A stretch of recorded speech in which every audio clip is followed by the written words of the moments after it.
Muy buenas noches, bienvenidos a la Agenda Pública. Yo soy Mario Campos. En este lunes, normalmente está aquí la maestra Barkendin, pero hoy me tocó, le gané el volado y tengo el enorme gusto de que nos acompañe el doctor Ulises Beltrán, director de BGC. ¿Cómo estás, mi querido Ulises? Encantado, Mario. ¿Cómo estamos? ¿Qué tal? Hola. Muy buenas noches. Lo Muy que bien. tiene que hacer uno para poder compartir la mesa contigo. No, con mucho gusto, ¿no? Qué bueno, ¿no? Ganaste el volado, Gané espero el ganarlo volado. a la siguiente. Muy bien. Y también nos acompaña, cosa que me da mucho gusto, Ernesto López Portillo, él es director ejecutivo de INCIDE. Usted sabe que es uno de los centros de análisis, de elaboración de políticas, de valoración en materia de seguridad desde hace muchos años. Mi querido Ernesto, qué bueno que estés aquí. Hola, Mario, Ulises, buenas noches. Buenas noches y bueno, vamos con el análisis de los temas que hoy nos ocupan, porque usted sabe, el tema de Michoacán ha adquirido mayor visibilidad, en parte por este anunciado desarme de los grupos de autodefensa. El nuevo vocero, y digo nuevo porque pues es un personaje del que analizaremos ahora en la mesa, pero que ha tenido mucha visibilidad luego que lo hicieron a un lado, y ahora regresa el doctor José Manuel Mireles, quien dijo que pues que no están dispuestos a entregar las armas, y ha señalado en esta nota que está viendo usted en pantalla que desde que se anunció el desarme han comenzado a llegar a Michoacán integrantes de diferentes grupos de la delincuencia organizada para ocupar los vacíos que dicen van a dejar. Y empezaría, Ernesto, por preguntarte, bueno, ¿cómo has visto? Ahora vamos a platicar el caso del secretario de Gobierno, pero ¿cómo has visto el tema de las autodefensas, esta reaparición del doctor Mireles y el debate sobre si se deben o no, o cuándo se deben desarmar estos grupos? Yo creo que no debería haber debate sobre si deben o no desarmarse, sino el debate tendría que ver respecto a cómo lo van a hacer. El problema es que la situación parece en tal nivel de conflictividad y de pronto perdemos la capacidad de entender exactamente quién está de qué lado, que lo que termina por aparecer es una suerte de desaseo político desde mi punto de vista, que primero nos muestra que hay acuerdos y luego nos muestra que no hay acuerdos. Y en este proceso, además, hemos visto pasar a las autodefensas de héroes a villanos, a héroes a villanos constantemente, ¿no? Lo cual me parece peligrosísimo, peligrosísimo. Yo tengo claro que cualquier grupo privado armado es una mala noticia. Así tengan una demanda legítima, que es el Estado no nos está resolviendo, nosotros tuvimos que entrar al quite. No, lo que yo creo es que esa demanda legítima tiene que ser atendida a través de una estrategia política que incluya, que incorpore a estos grupos, como puede ser a través de su incorporación en grupos formales de seguridad pública, pero que tiene que haber un trabajo político que lo haga posible. Y lo que me preocupa mucho es que no se ve un tejido político que haga posible estos acuerdos. Entonces, frente a declaraciones y acciones del gobierno federal, sigue habiendo declaraciones muy fuertes de líderes de autodefensas, como el doctor Mireles, que denotan acontecimientos que continúan, acontecimientos de un contenido violento excepcionalmente terrible, en donde nos hacemos la pregunta de si existe en realidad una labor de contención real, una labor de contención efectiva que permita en efecto avanzar a un desarme que tenga tranquilidad. ¿Te parece que las condiciones en el terreno no están dadas? Parece que no, parece que no. ¿Cómo has visto, doctor, todo este tema? A mí me llama mucho la atención y me gustaría mucho conocer tu opinión de la opinión sobre las autodefensas y de veras cómo se ha construido la imagen de estos actores. Sí, es una opinión cambiante, ha ido moviéndose junto con lo mismo que señalabas, ¿no? De repente son buenos, de repente son malos, etcétera. Acuérdate que la opinión pública en principio empieza pensando lo que las élites le dicen, o sea, tenemos una vida que vivir y para eso estamos aquí sentados nosotros, para eso nos pagan, ¿no? Para que, digamos, ayudemos a la opinión pública a formarse esto. Y ha sido ambiguo, como hemos visto, empezó como algo pues, que no se sabía qué, el gobierno parecía reconocerlo, entonces está bien. Pero digamos, una constante en la opinión pública al respecto sí es un poco de digamos, aceptación, que es, pues, desde mi punto de vista, sumamente mala, sumamente peligrosa, y no debe permitirse Ahora, más. una aceptación que hay que decir acompañada, yo diría estimulada por el propio gobierno. Yo recuerdo particularmente, y aquí lo vimos alguna vez, las fotografías de las policías o de la Policía Federal acompañando a las autodefensas en las caravanas, en donde quizá el mensaje era muy confuso para el ciudadano promedio, ¿no? Es decir, Bueno, y son lo antes mismo, de eso, son aliados, ¿qué son? Y antes de eso, la idea de un Michoacán tierra de nadie, ¿no?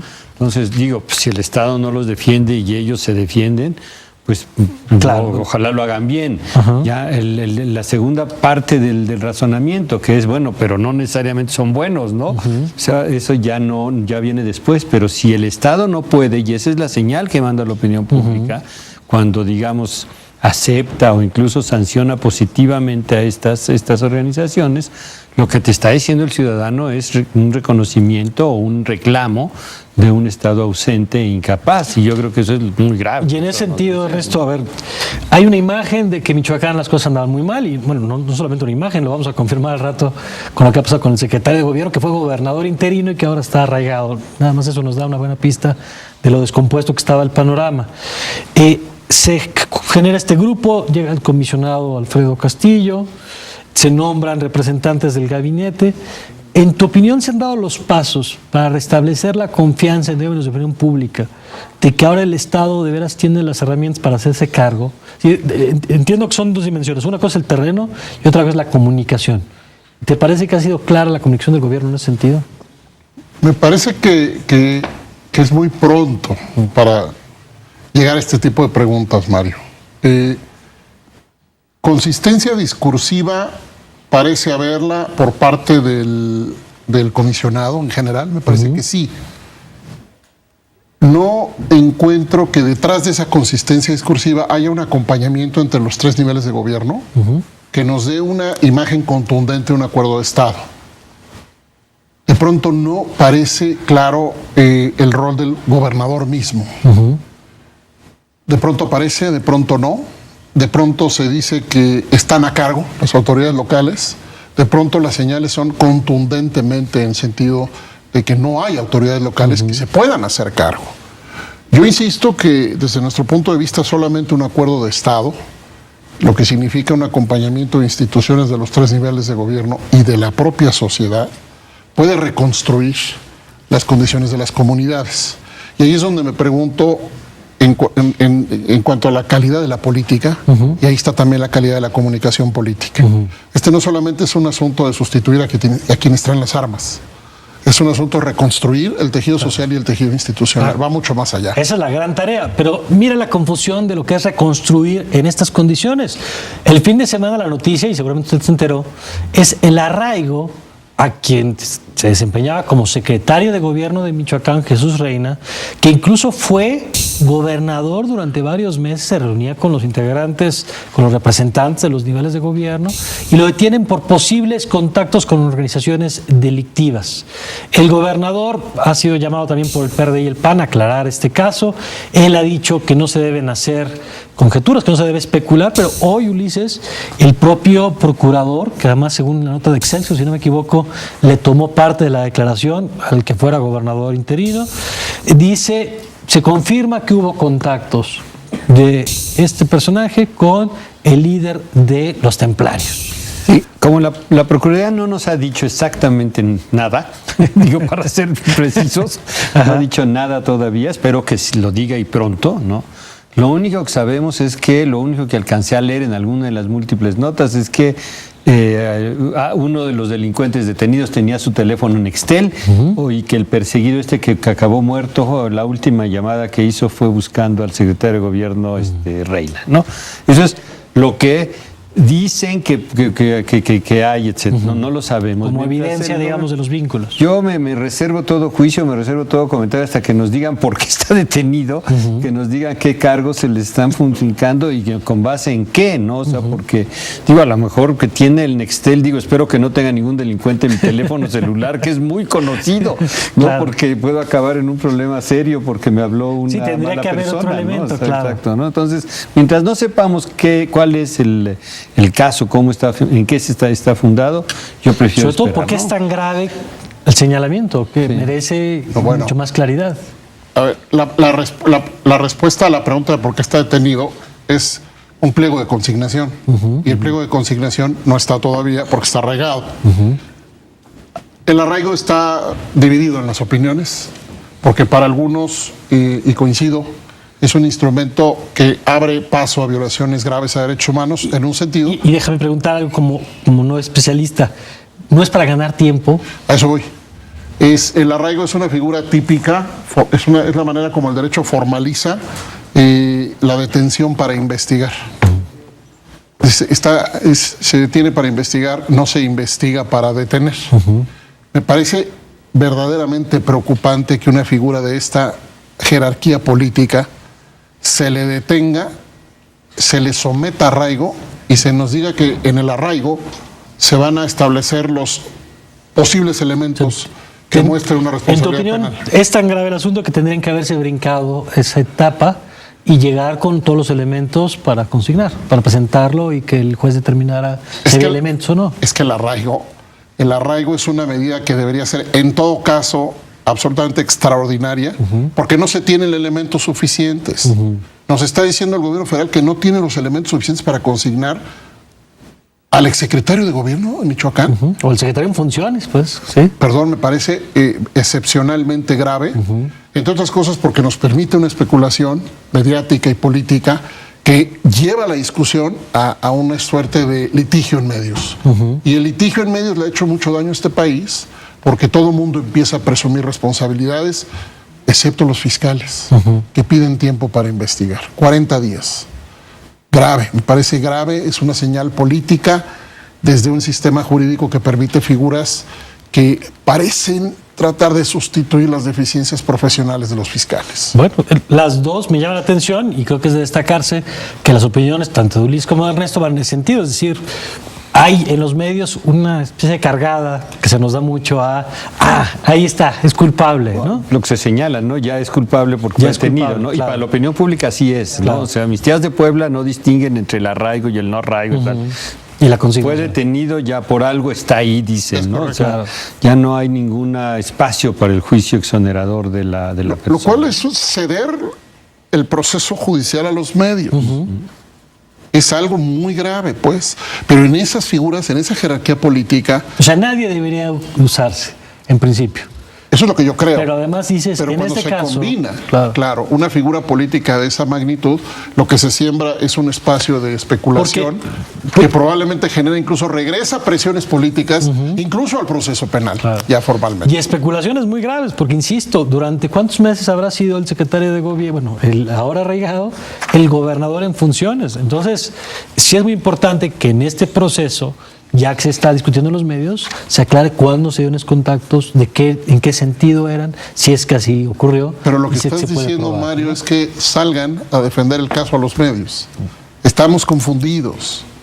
El caso no se defiende en los medios, el caso se defiende ante un juez. Pero en esta etapa, por ejemplo, y entiendo lo que dices, pero en esta etapa en la que estamos, ¿no sería más sano para evitar justamente estas especulaciones? Yo entiendo que lo que dices, entonces paren el arraigo y que avance el proceso.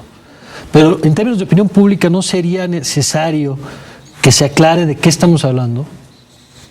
No estoy seguro que la función del Estado sea administrar ante la opinión pública las acusaciones penales. Aunque se trate de alguien que fue gobernador. Lo que hay que hacer es informar que se ha abierto un proceso, consignar con los elementos que se tengan, porque se espera que haya una investigación previa, y someter a la persona a proceso. Eso es lo que hay que hacer. Y eso ya después tendrá un proceso de comunicación. Eso es lo que yo creo. Bueno, es parte de lo que se está discutiendo en el caso de Michoacán. Y hay otro tema, para cerrar este primer bloque, en la agenda de seguridad, y es que Tamaulipas regresó a los primeros planos después de que los medios, bueno, ahora sí, pues le dedicaron espacio, tanto en radio, televisión como medios impresos, por la jornada violenta que se vivió este fin de semana, por enfrentamientos en las calles, por enfrentamientos con elementos de la Defensa Nacional también. Se habla de 18 personas muertas, 5 detenidos, 2 heridos. Ahí estamos viendo Excelsior, veíamos el Universal, entre otros medios que han abordado el tema, Milenio, y es un recordatorio también de cómo algunos puntos del país, de los que a veces desaparecen y se hablan menos, pues siguen viviendo una situación complicada, en este caso Tamaulipas. Que era el emblemático al principio, ¿no? ¿Te recuerdas que en la época de Calderón, creo que por ahí es donde empezó pues en Tamaulipas, Coahuila, si mal no recuerdo, ¿no? Pero sí, Creo que lo señalas muy bien, o sea, no se nos olvide que no todo es Michoacán, ¿no? Claro. Y que hay otros lugares donde se están complicando mucho las cosas, que quizás lo de Michoacán también reconocemos, parte de lo que estamos viendo es un colapso total del Estado, o sea, es una cosa gravísima, pero el problema no se limita a esto, hay otros lugares donde sigue siendo muy serio, muy grave, ¿no? Y vamos a ver cómo evoluciona esto, porque apenas estamos viendo el principio de lo que está pasando por ahí, ¿no? Pues a mí me informaban, una plática informal con un testimonio que tiene un nivel de credibilidad propio de una opinión de un observador cercano a Tamaulipas. Me decía que se trata de una nueva decisión en el cártel del Golfo, lo que se está viendo. Al final de cuentas, otra vez a especular, sin una explicación seria, consistente, de qué está haciendo el Estado para frenar y contener la violencia, con un discurso y una narrativa convincente para alguien. Tamaulipas nos recuerda la tesis del desgobierno político de la seguridad. Es un terreno donde los testimonios locales hablan de instituciones colapsadas o semicolapsadas.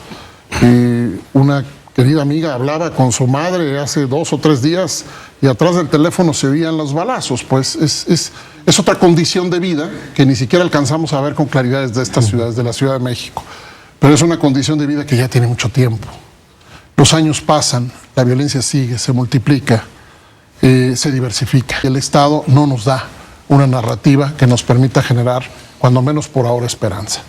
Y eso es tristísimo, es durísimo, porque estamos, insisto, el tiempo está pasando, más allá de lo que se intente a nivel político con la comunicación, la canija realidad es esa. Claro. Hay gente armada que sale a matarse en este país cada vez con más frecuencia y sin que el castigo y la contención de la violencia llegue. Ahí están los temas, así como hemos informado de las capturas de figuras relevantes. Bueno, pues están esos otros temas también que forman parte de la agenda y de la manera en que vamos moldeando nuestra opinión sobre lo que está pasando en nuestro país. Pero vamos a una pausa, regresaremos con la encuesta sobre Miguel Ángel Mancera, hablando de la Ciudad de México, cómo los capitalinos calificamos al jefe de gobierno, entre otros temas que tenemos preparados para usted, la cuesta de enero y la encuesta de Ulises Beltrán. Ya volvemos.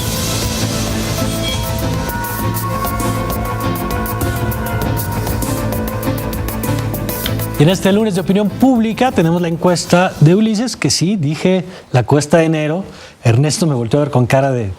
Creo que te equivocaste. Ya llegamos a abril. Pero resulta que sí hablamos de la cuesta de enero, Ulises. Pues sí, ahí está la cuesta de enero, la famosísima cuesta de enero. Debo decir en primer lugar que la cuesta de enero es una realidad. Ajá. Si se fija en las cifras de inflación, hay ajustes de precios inmediatos. El primer trimestre siempre se ajustan. De hecho, acaba de salir el gobernador del Banco de México, Carstens, a decir que que la inflación... Que ya pasamos el pico. Que ya llegó a su pico y que lo que sigue será una inflación muy estable para la cifra final. Entonces, la cuesta de enero es una realidad. Digo, no sé si todos lo sintamos, pero sí, la gente se queja mucho de ello. Y efectivamente no es de enero, ya lo hemos vivido en otras ocasiones. Es enero, febrero, marzo. A ver, ¿qué estamos viendo ahí, Ulises? Estás viendo ahí qué tanto han aumentado los precios en los productos que usted regularmente consume. Ajá. Y la línea roja de abajo es mucho y muchísimo, y de arriba casi nada o poco.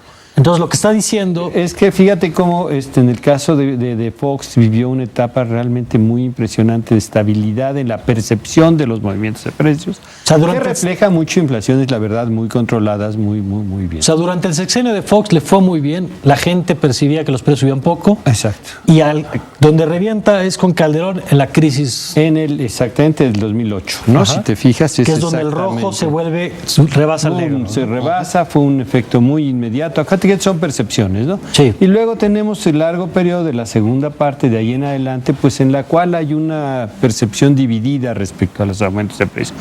Pero llegamos al sexenio de Enrique Peña Nieto y ahí está el primer año y ahora en el segundo con cifras muy altas de percepción de alza de precios. Altas y sostenidas, quizás deba yo señalar.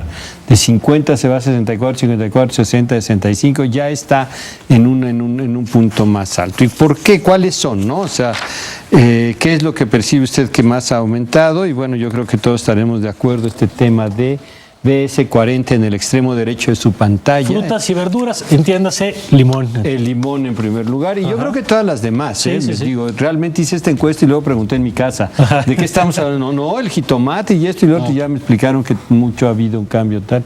Y es, si lo ves, absolutamente desusado, o sea, no hay una subida similar de esto en ninguna otra, ¿no? Ajá. Y seguimos preguntando, ¿no? ¿Y por qué cree usted que han subido? Y aquí viene los que nos dijeron que han notado aumento de precios, pues el aumento del IVA, nuevos impuestos, en general el manejo de la economía, que pues un poco es la misma respuesta, ¿no?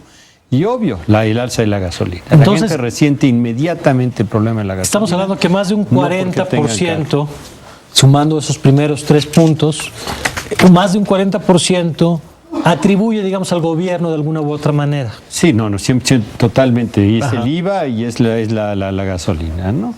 Y luego, comparado con lo que usted recibe, ¿cómo considera los impuestos que en conjunto paga? ¿No? O sea, una cosa muy, muy altos, muy bueno. Fíjate cómo algo altos era la predominante. Nadie dice que justos. Nadie considera un impuesto justo todavía. Creo que no ha nacido ese ser humano en ningún lado del mundo, pero bueno, está bien, no tan mal. Y ahora ve cómo esta percepción de un impuesto muy alto. Siguen pagando el tema de el alza de los impuestos con el que abrieron este año, ¿no? Y tenemos, bueno, pues son datos muy interesantes. La cuesta ahí está muy dura y muy larga. No esperemos que ahora que lleguemos nos digan que no, que ya bajó el precio del limón, ya no sé cuándo, ya no sé dónde está el precio hay del una limón. tendencia a la baja, pero es interesante porque si en la primera parte del programa analizamos el tema de la seguridad, bueno, ahora es el tema del bolsillo y de cómo estamos valorando. Y hablando de opinión pública, además de la encuesta que usted puede leer, por cierto, en Excelsior, la puede ver con todo detalle, hoy el periódico Reforma publica una encuesta sobre la aprobación del jefe de gobierno, Miguel Ángel Mancera, y muestra, pues, datos, la verdad es que preocupantes para el jefe de gobierno. Por primera vez se sitúa por debajo del 40%, cuando el año pasado, cuando arranca, tuvo niveles de 55% de aprobación, estamos hablando de 15%, y estamos viendo la caída entre los capitalinos, y en esta categoría que mide Reforma de los llamados líderes de opinión, hay una disminución también notable. Ahí estamos viendo un nivel de aprobación del jefe de gobierno a las mismas alturas. López Obrador estaba en las nubes, 62%. Cárdenas, que tuvo un periodo muy complicado, 37%. Ebrard le iba bastante bien, 50%. Y ahí están los datos sobre Miguel Ángel Mancera. ¿Cómo ves, Ernesto? Bueno, qué difícil ponderar los motivos de una percepción. Claro. Siempre es duro, ¿no? En mi tema, en los temas de seguridad y justicia, el jefe de gobierno está particularmente lejos del pulso ciudadano, creo yo. Y se aleja más, lo hemos dicho de varias maneras, cuando precisamente ante crisis, ante escándalos, hay una sensación mayor de desamparo y de inseguridad, y el jefe de gobierno sale a decir que las cosas están bien. O sea, cuando se dice que está bien y la gente percibe otra cosa, se rompe. Pero es que particularmente lo salen a decir, como lo acaba de hacer el gobernador de Morelos, Graco Ramírez, precisamente, cuando la gente está más preocupada porque hay escándalos, hay una estrategia de comunicación política, desde mi punto de vista, poco productiva, pero probablemente incluso contraproductiva. Claro. Contraproducente, perdón. Ahí están viendo los números. Ernesto, muchas gracias. ¿Ya? Gracias, se nos acabó el tiempo. Sí, nos acabó. Lo repetimos pronto, si te parece. Pues, Gracias, muchas Ulises. Encantado de estar aquí. Gracias, y gracias a usted por acompañarnos. Ya sabe que